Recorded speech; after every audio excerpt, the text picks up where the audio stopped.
Good morning everyone, welcome back to my YouTube channel. I hope आप सब ठीक होंगे और अपना पढ़ाई बहुत अच्छे से कर रहे होंगे।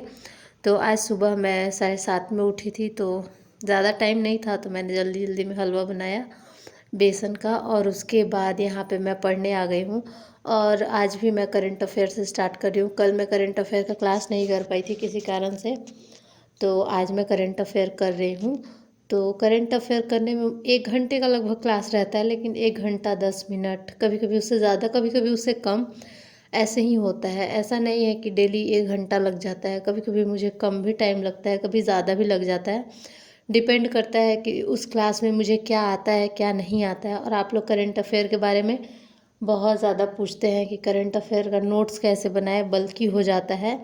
तो जो कृति मैम करवाती हैं या कोई भी टीचर्स करवाते हैं, तो सबसे पहले करवाते हैं जो करंट अफेयर का क्वेश्चन होता है। मान लो क्वेश्चन नंबर 1 है, उस क्वेश्चन नंबर 1 कराने के बाद उसमें बहुत सारा चीज़ डिटेल में जाते हैं। तो जो डिटेल में जा रहे हैं, अगर वो उसमें से आपको जो भी पता है वो नहीं लिखिए। और उसके बाद ना कुछ क्वेश्चन कृति मैम का आप लोग देखते होंगे, 5-6 क्वेश्चन ऐसे लेकर आती हैं और फिर उसका आंसर बताती हैं। और बच्चों को भी बताना होता है कमेंट करके, जो लाइव करते हैं क्लास। तो यही आप लोगों को समझना होगा कि मुझे क्या लिखना है क्या नहीं लिखना है।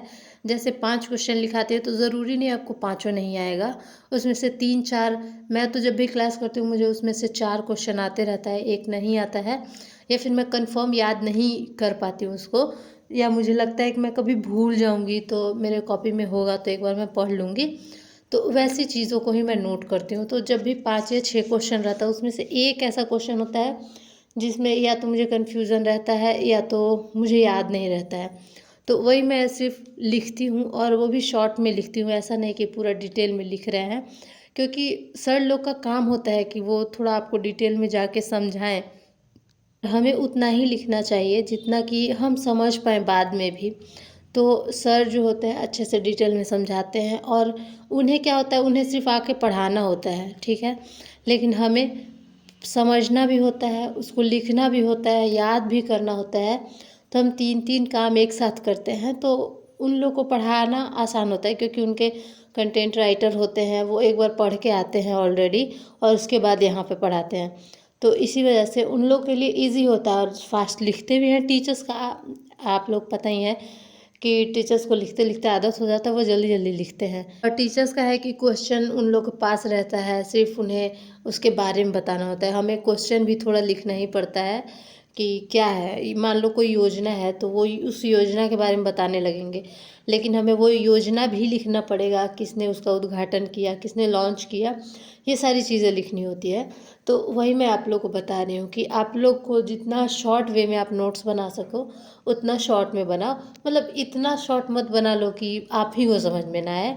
ऐसा बनाओ कि आप जब देखो तो आपको समझ में आए, जब रिवीजन करो तो आपको अच्छे से रिकॉल हो कि क्या क्या बात हुआ था।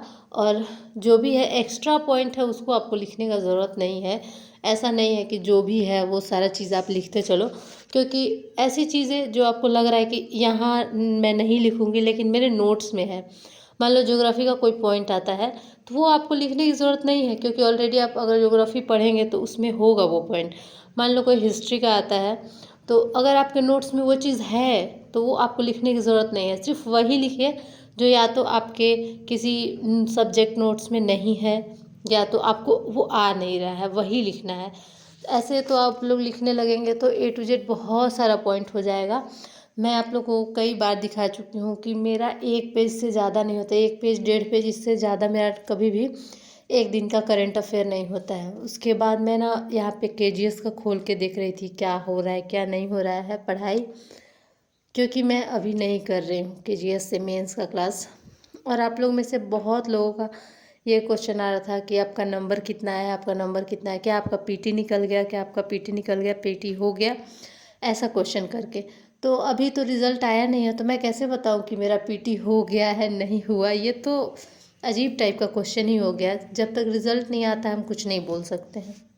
और ना शुरू से ही जब मैं PT देकर आई हूँ उसी टाइम से ये क्वेश्चन लगातार आ रहा है कि आपका कितना मार्क्स आ रहा है, आपका कितना मार्क्स आ रहा है। तो रियली मैं बताऊँ तो इसीलिए मैं नहीं बता रही थी, क्योंकि मैं खुद कंफर्म नहीं हूँ कितना मार्क्स आ रहा है। क्योंकि मैं एग्ज़ाम देकर आई थी, उसके बाद मैं सिर्फ एक क्लासेस से मिलाई थी और ऐसे ही नॉर्मल जो यूट्यूब पे वीडियो बनाता है उससे। तो उससे मुझे आई थिंक याद नहीं है उतना कितना आया था, लेकिन उसमें से भी 15-20 क्वेश्चन जो लास्ट में मैं अटेम्प्ट की थी, तो उसका भी मुझे आंसर ही नहीं याद था कि मैं कौन सा लगाई हूँ कौन सा नहीं। और घर पे आकर मैं बिल्कुल भूल गई थी, क्योंकि जल्दी जल्दी में 5 मिनट में मैं 15 क्वेश्चन लगा दी थी। मतलब मैं पेंडिंग में रखी थी कि इसको लास्ट में मैं देखूँगी, और टाइम बहुत कम बचा मेरे लिए, तो जिसकी वजह से मैं उसको काउंट नहीं कर पाई अच्छे से कि कितना क्वेश्चन मेरा बना और कितना मैं लास्ट में अटेम्प्ट की और उसका आंसर क्या था। तो इसी वजह से मैं कंफर्म नहीं बता पा रही हूँ। और आप लोग का भी क्वेश्चन पूछना लाजमी है, आप लोग मेरा व्लॉग देखते हैं तो। लेकिन मैं आप लोग से बहुत सारा सॉरी बोल रही हूँ, क्योंकि मुझे खुद ही नहीं पता कि कितना मार्क्स आ रहा है। अगर मेरा बहुत अच्छा मार्क्स आ रहा होता, या फिर मुझे लगता कि मेरा कट ऑफ पार हो जाएगा, तो मतलब मैं कंफर्म अगर होती तो मैं बहुत अच्छे से मेंस का प्रिपरेशन करती। लेकिन मेरे को श्योरिटी ही नहीं है कि क्या, पता नहीं मैंने क्या लास्ट टाइम में किया है। क्योंकि ऐसा मेरे साथ एग्ज़ाम में हुआ कि मैं सारा क्वेश्चन मतलब देख तो पाई क्वेश्चन, लेकिन ना अच्छे से मैं अटेम्प्ट ही नहीं कर पाई। मेरे को टाइम कम पड़ गया, क्योंकि मेरा जो पेपर था उसमें 30 पहले करंट अफेयर था एकदम लाइन से, और करंट अफेयर पढ़ते ही मुझे बहुत ज़्यादा टाइम लग गया था। मतलब 50 क्वेश्चन तक पढ़ते पढ़ते मेरा 1 घंटा बीत चुका था, और 1 घंटा मुझे अभी 100 क्वेश्चन देखना था, ऐसा हो गया था। तो जिस वजह से ना मैं उतना काउंट नहीं अच्छे से कर पाई कि मैंने कौन सा मारा है। ऐसे टाइम बचता है लोगों के पास, तो वो अपने आंसर शीट जो क्वेश्चन शीट होता है उसमें टिक लगा लेते हैं कि मैंने ये मारा है ये मारा है। तो इसी वजह से ना मैं मतलब नहीं बता पाऊँगी कि कितना मेरा मार्क्स आ रहा है। मैं खुद भी कंफ्यूज हूँ।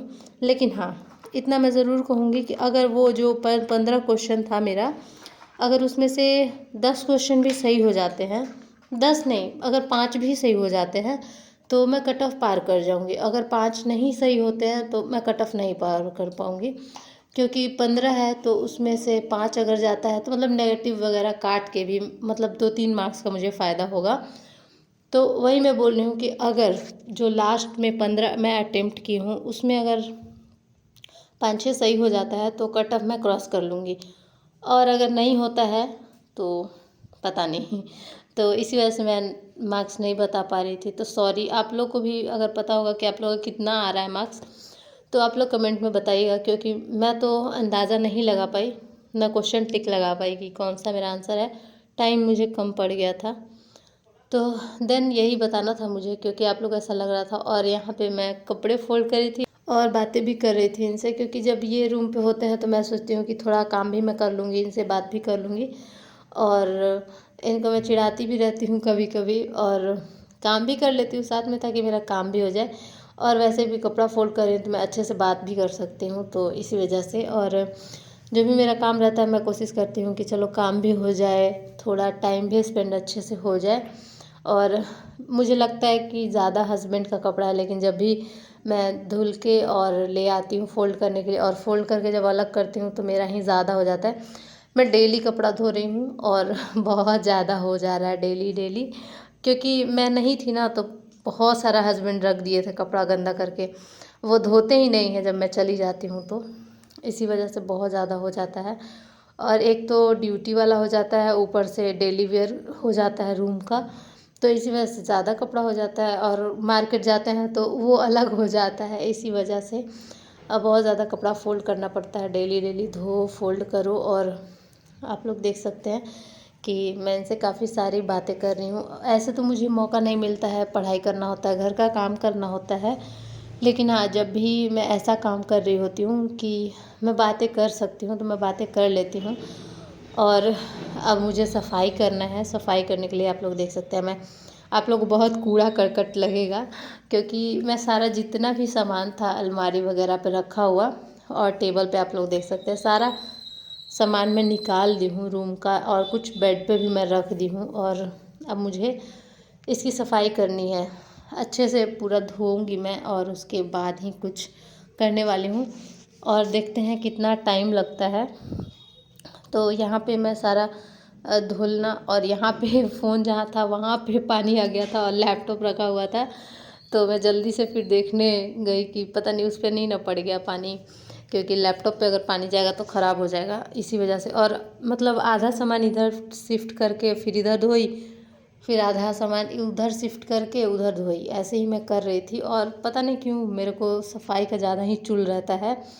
घर कैसा भी हो लेकिन साफ़ सुथरा होना चाहिए, मुझे ऐसा लगता है। ऑफ कोर्स मेरा घर अच्छा नहीं है, तो ऐसे तो मैं पहले कभी कभी किचन का क्लिप डालती थी, तो आप लोग में से कुछ लोग कमेंट किए कि आपका किचन बहुत गंदा सा लगता है ये वो। तो ये सरकारी क्वार्टर है, तो और मैं रिन्यू भी नहीं करा रही हूँ। ऐसे पेंट वगैरह मैं करा सकती थी, बट पेंट कराने से अच्छा लगने लगता। बट ना, मैं सोचूं कि पेंट कराऊंगी तो मुझे 3-4 दिन लगेगा, मतलब इसको अच्छे से पेंट कराने में। और फिर रूम को जैसे पूरा शिफ्ट करने में अच्छे से फिर मुझे 5-6 दिन लगेगा। और उतना मेरे पास टाइम नहीं है, क्योंकि मुझे अभी घर भी जाना है छठ पूजा के लिए। तो फिर इसी वजह से मैं पेंट नहीं कराई, सिर्फ मैंने घर को अच्छे से धो दिया है। और ऊपर ऊपर तक मैं पानी डाल दी, बहुत थकान भी हो गया था क्योंकि कोई हेल्प करने वाला नहीं है, मैं अकेले ही कर रही हूँ। और अभी हस्बैंड ग्रुप स्टडी के लिए गए हैं, क्योंकि अभी वो भी अब स्टार्ट किए हैं पढ़ाई करना, तो वो चले गए थे। मतलब ग्रुप स्टडी उन्हीं लोग के बीच में होता है जो साथ में मतलब जॉब करते हैं लोग, उन्हीं लोग के साथ। मेन बात है कि मेरे हस्बैंड का जो स्टेटमेंट बेस्ड क्वेश्चन रहता है वो सारा सही होता है, लेकिन फैक्ट जैसे लूसेंट है तो फैक्ट वाला बहुत ज़्यादा इनका गलती, बहुत ज़्यादा नहीं लेकिन गलती हो जाता है। फैक्ट इनको उतना ज़्यादा याद नहीं है। और जो इनके फ्रेंड लोग हैं उन लोग को फैक्ट वाला में प्रॉब्लम नहीं है, लेकिन स्टेटमेंट वाला में प्रॉब्लम होता है। तो इसी वजह से इन लोग ग्रुप स्टडी में जा रहे हैं, क्योंकि इनको फैक्ट याद करना है, उन लोग को स्टेटमेंट वाला अच्छे से करना है। और आप लोग को मेरे रूम में ज़्यादा बुक ही दिखेगा, बाकी उतना सामान कुछ है नहीं, क्योंकि अभी हम लोग का शादी हो गया है, रहते हैं एकदम बैचलर की तरह। उतना सामान वामान कुछ नहीं, बस मतलब जो भी इम्पोर्टेंट है वो तो रहेगा ही ऑफ कोर्स। तो ये आप लोग देख सकते हैं, इस अलमारी पे बुक है, नीचे वाले पे बुक है, और इधर भी देख सकते हैं कुर्सी पे, दोनों कुर्सी पे बुक रखा हुआ है, पूरा बुक है। तो आज के लिए बस इतना ही, मिलते हैं नेक्स्ट वीडियो में, बाय बाय।